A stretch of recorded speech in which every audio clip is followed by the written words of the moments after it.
ప్రభు అయిన యేసుక్రీస్తు నామములో మా హృదయపూర్వక మీకు వందనాలు తెలియజేస్తున్నాం. మానవుని మారు మనసు కొరకు ఇందాక సహోదరులు మంచిగా దేవుని వాక్యం ద్వారా పాటుపడారు. మానవుడు మారడం లేదు. ఎందుకు మారడం లేదంటే ఈ లోకంలో ఒకరికి చూసి ఒకరము తినచ్చు, త్రాగుచు, పెళ్లిళ్ళు చేసుకుంటూ బంధాలు, అనుబంధాలు, అన్న తమ్ములు, అక్క చెల్లెళ్ళు, వదిన మరదళ్ళు, అల్లుళ్ళు, బిడ్డలు, మనమళ్ళు, మనమరాళ్ళు, ఇలా బంధాల చేత మనము వెనవేసుకొని పోయి మరి మన హృదయంలో మార్చుకోకుండా ఇలాగే 70-80 సంవత్సరాలు జీవించిన తర్వాత మనము వెళ్ళిపోతున్నాం.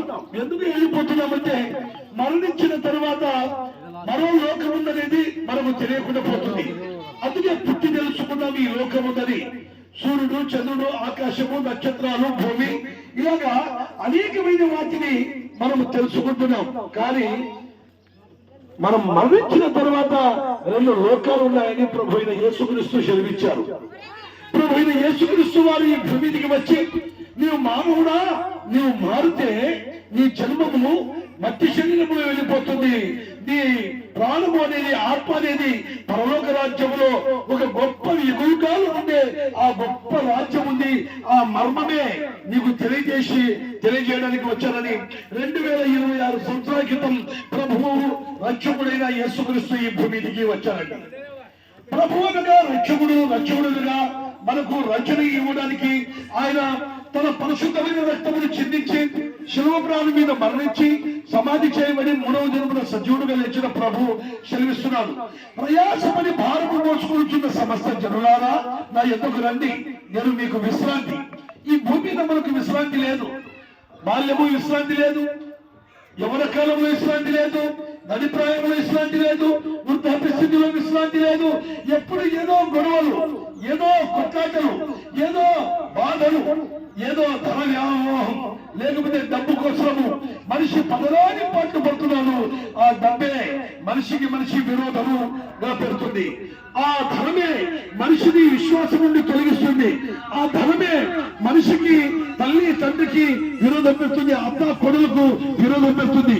ఆ డబ్బే తండ్రి కొడుకుల మధ్యన పరుచుకునేలాగా చేస్తుంది. ఆ ధనమే స్నేహితులను ఒకరికొకరు కాకుండా చేస్తుంది. చూశారా, ధన వ్యామోహము చాలా చాలా దుర్మార్గమైనది ఈ భూమి మీద. అందుకే ప్రభు అంటున్నాడు, నీ ధనము ఇక్కడ విడిచిపెట్టి వెళ్ళాలి, నీ వెండి బంగారు ఇక్కడనే విడిచిపెట్టి వెళ్ళాలి.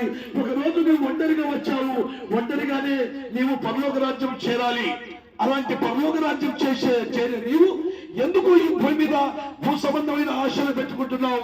ఎందుకు మరణించి పాతాళానికి, అగ్నిగుండానికి యుగాలు వెళ్ళిపోతున్నావు అని ప్రభువే నీ పాపముల కొరకు, నా పాపముల కొరకు, 800 కోట్ల ప్రజల పాపముల కొరకు ప్రభువును రక్షకుడైన యేసుక్రీస్తు ఎందుకంటే తన ప్రాణాన్ని పెట్టాడు.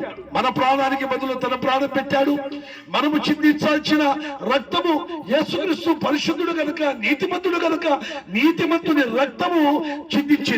అందుకే నీతిమంతుడు ఒకడు లేడు, అందరూ పాపము చేసి దేవుడు అనుగ్రహించు మహిమను పొందలేకపోతున్నారని దేవుని వాక్యం సెలవిస్తుంది. ప్రియులారా, నీతిమంతుడైన యేసుక్రీస్తు వచ్చి మనుషులందరి కొరకు విడుదల, విమోచన, పాప విమోచన, రక్షణ ఇచ్చి పరలోక రాజ్యం చేరడానికి తానే బలియాగమైపోయాడు.